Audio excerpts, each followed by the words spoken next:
Salam pemirsa CP Indonesia semua, kembali lagi bertemu dalam pembahasan buku Yesus Nama di Atas Segala Nama.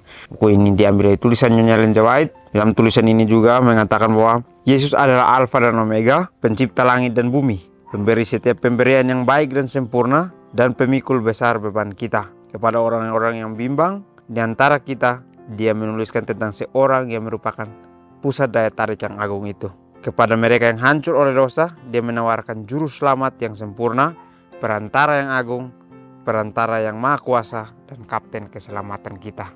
Jadi satu pelajaran yang sangat menarik yang akan kita dapatkan di dalam buku ini, dikatakan bahwa dialah Alfa dan Omega, awal dan yang akhir untuk kehidupan kita. Dialah yang menjadi pemikul beban besar kita. Dialah yang akan memberikan kita penawaran tentang harapan-harapan yang kita inginkan untuk hidup dengan Tuhan. Dikatakan di sini bahwa dia adalah pusat daya tarik agung yang akan kita dekat kepadanya. Dia memberikan kita semua apa yang kita bimbangkan atau khawatirkan dalam kehidupan kita. Dia akan memberikan kita harapan untuk kita bisa mengenal akan juru selamat itu. Dia juga akan menawarkan kepada kita untuk kita lebih dekat kepadanya. Inilah pelajaran yang akan kita dapat belajar bersama-sama untuk kita ketahui kehidupan Kristus yang sebenarnya dalam kehidupan kita yang harus kita tiru. Pelajaran kita kali ini judulnya adalah Juru Selamat Pengasih. Ayat intinya terambil dalam Wahyu 5 ayat 13. Bagi dia yang duduk di atas tahta dan bagi anak domba adalah puji-pujian dan hormat dan kemuliaan dan kuasa sampai selama-lamanya. Kristus tidak menyerah sedikit pun kepada musuh yang menyiksa. Bahkan dalam penderitaannya yang paling pahit sekalipun, legiun, malaikat jahat semuanya mengelilingi anak Tuhan. Namun malaikat suci diminta untuk tidak merusak barisan mereka yang terlibat dalam konflik dengan musuh yang mencela dan mencercah. Malaikat surgawi tidak diizinkan untuk melayani jiwa anak Tuhan yang menderita. Pada saat kegelapan yang mengerikan ini, wajah Bapaknya tersembunyi. Legiun malaikat jahat menyelubunginya. Dosa-dosa dunia menimpanya. Kata-kata yang keluar dari bibirnya, Tuhanku, Tuhanku, mengapa engkau meninggalkan aku? Matius 27 ayat 46. Baik, pelajaran kita kali ini menceritakan bagaimana begitu besar pengorbanan Yesus untuk kehidupan kita ya. Dikatakan di sini juga bahwa dialah juru selamat yang penuh kasih untuk kehidupan kita. Sehingga dia rela mati untuk kehidupan kita. Dia rela untuk menebus dosa-dosa yang kita buat selama ini, untuk kita kembali memiliki harapan hidup bersama dengannya. Dikatakan di sini bahwa bagi dia yang duduk di atas takhta, bagi anak domba adalah puji-pujian dan hormat dan kemuliaan dan kuasa sampai selama-lamanya. Kalau kita membayangkan ini, Tuhan memiliki kedudukan di atas tahta kerajaan, tetapi dia rela untuk meninggalkan semuanya. Dia datang untuk menyelamatkan kita. Dia datang untuk memberikan kita keselamatan itu. Dia menawarkan kepada kita bahwa ada satu jalan kehidupan yang harus kalian ambil. Harus kita ambil. Sehingga kita dapat memilih bagaimana kehidupan kita selanjutnya. Apakah kita mau ingin hidup dengannya atau tidak. Kembali lagi di sini, pada saat dia mengalami pencobaan, Kristus tidak menyerah sedikit pun kepada musuh yang menyiksa. Bahkan ke dalam penderitaan yang paling pahit sekalipun. Jadi cerita Tuhan itu sangat luar biasa ya.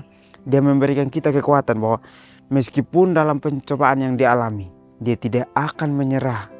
Dia tidak akan melakukan satu kesalahan pun. Sehingga dia menunjukkan kepada dunia bahwa dia adalah 100% manusia yang sempurna dan juga 100% Tuhan sendiri. Jadi inilah yang harus kita ambil di sini. Meskipun kita dikelilingi oleh malaikat-malaikat jahat seperti yang dilakukan kepada Tuhan, maka kita harus terus meminta untuk kita bisa berdiri dekat dengan Tuhan. Tuhan melakukan ini meskipun malaikat suci melihat ini harus ditolong. Tetapi kuasa kebenaran mengatakan bahwa tidak boleh kita ganggu, tidak boleh kita memotong akan keadaan tersebut untuk kita lihat bahwa ini adalah ujian yang akan dialami untuk kehidupan manusia. Makanya Tuhan mau memberikan contoh kepada kita bahwa setiap apapun ujian dalam kehidupan kita, kita harus lewati dengan kekuatan Roh Kudus. Sehingga semuanya boleh kita lewati bersama-sama. Malaikat surga tidak diizinkan untuk melayani jiwa anak Tuhan yang menderita. Jadi tidak perlukannya bantuan dari malaikat surga, tetapi dia berjalan sendiri untuk menghadapi situasi itu. Jadi pelajaran ini memberikan kita kekuatan bahwa pengorbanan Tuhan itu sangat luar biasa untuk kehidupan kita. Jadi apakah kita memilih untuk tidak mau untuk ikut dengan Tuhan? Kehidupan kita sebenarnya adalah kehidupan yang sangat penuh dengan kasih karunia. Kita diajak untuk melihat bagaimana cerita-cerita Tuhan yang dialami. Pada saat dia diselamatkan dan diselubungi dengan kegelapan yang mengerikan, Bapaknya tidak menunjukkan, Bapaknya tersembunyi, dan juga malaikat-malaikatnya tidak membantu dia. Dia merasa dia ditinggalkan, tetapi dia terus berjalan. Dia terus melakukan pengorbanannya untuk kita semua manusia. Kematian para martir tidak dapat dibandingkan dengan penderitaan yang dialami oleh anak Tuhan. Kita harus memiliki pandangan yang lebih luas dan lebih dalam tentang kehidupan, penderitaan, dan kematian anak Tuhan. Jiwa akan dirasakan sebagai nilai yang tak terhingga. Dibandingkan dengan usaha kehidupan abadi, setiap hal lainnya menjadi tidak berarti. Tetapi apa yang membuat nasihat juru selamat yang pengasih diremehkan? Hati telah diserahkan untuk dunia, dan ketertarikan yang mementingkan diri telah menutup pintu terhadap anak Tuhan. Kemunafikan dan kesombongan yang hampa, keegoisan dan keuntungan, iri hati, kedengkian dan nafsu telah begitu memenuhi hati banyak orang sehingga Kristus tidak mendapat tempat. Baik, jadi pelajarannya menceritakan bahwa kematian para martir tidak dapat dibandingkan dengan pengorbanan Yesus atau penderitaan yang Tuhan alami untuk menyelamatkan umat manusia. Kita harus memiliki pandangan yang lebih luas tentang kehidupan yang kekal itu. Kita harus memiliki satu pola pikir bagaimana kehidupan kita yang ingin untuk hidup dengan Yesus. Kehidupan Yesus, dia mengalami penderitaan yang sangat dahsyat. Tetapi kita sebagai umat manusia, kita pada saat mengalami penderitaan sedikit pun, kita sudah mengeluh, kita sudah mengatakan bahwa kita tidak sanggup. Tetapi sebenarnya kita sudah diketahui kekuatan kita oleh Tuhan. Jadi penderitaan itu datang tidak melebihi akan kapasitas kita, tidak melebihi akan apa yang kita miliki. Tetapi Tuhan memberikan itu sesuai dengan apa yang kita miliki. Jadi jangan kita mengeluh pada saat kita mengalami penderitaan, tetapi marilah kita bersyukur untuk mengalami sebuah pertumbuhan iman. Kita harus memiliki pandangan yang lebih luas dibandingkan dengan usaha kehidupan kekal. Setiap hal lainnya menjadi tidak berarti. Jadi kita tidak boleh melihat bahwa kehidupan orang lain lebih enak. Kita tidak boleh melihat bahwa kehidupan orang lain itu mungkin lebih sempurna sehingga kita menginginkan itu. Tetapi marilah kita menginginkan sebuah perjalanan bersama dengan Tuhan. Karena pada saat kita menginginkan hal lain, itulah hal yang tidak akan terjadi dalam kehidupan kita untuk hidup bersama dengan Tuhan. Tetapi apa yang membuat nasihat juru selamat yang pengasih ini diremehkan? Hati yang telah diserahkan ke dunia dan ketertarikan yang mementingkan diri telah menutup pintu terhadap Tuhan. Jadi kita tidak mendengarkan juru selamat, berarti kita sedang meremehkan akan kasihnya. Sehingga pada saat kita meremehkan kasihnya, kita lebih memberikan hati kita kepada dunia, dan juga kita lebih tertarik untuk mementingkan diri kita daripada mementingkan orang lain untuk membantu menjalankan pekerjaan Tuhan. Inilah tabiat aslinya manusia. Ingin hatinya diserahkan kepada sesuatu hal yang menjadi kesenangan sementara, dan juga lebih ingin untuk mementingkan diri sendiri tanpa mementingkan akan pekerjaan Tuhan. Tetapi kita kembali lagi diajak bahwa marilah kita melihat atau memiliki pola pandang terhadap Tuhan, bagaimana apa yang dia alami, yang akan kita belajar untuk bertumbuh bersama dengan dia. Kemunafikan dan kesombongan yang hampa, keegoisan dan keuntungan, iri hati, kedengkian, nafsu telah begitu memenuhi hati banyak orang sehingga Kristus tidak dapat tempat di dalam hati mereka. Jadi inilah yang sering kali terjadi.